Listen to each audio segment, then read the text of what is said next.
Junto ao povo Gideão, chegou a hora de lutar.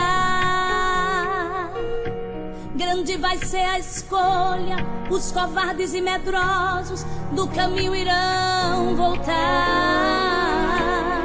Junto ao povo Gideão, eu vou marcar a tua história. Te darei o livramento, pois somente com 300 eu te darei vitória. 32.000 era a quantidade de homens apostos para pelejar.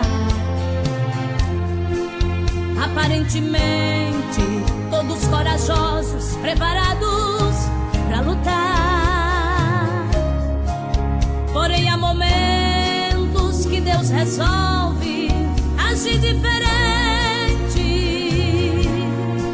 E o Senhor disse a Gideão: ainda tem muita gente.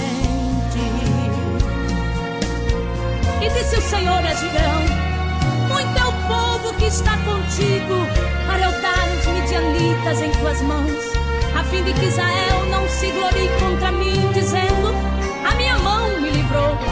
Apregoa, pois, agora aos ouvidos de todo o povo, dizendo: os covardes e medrosos voltem.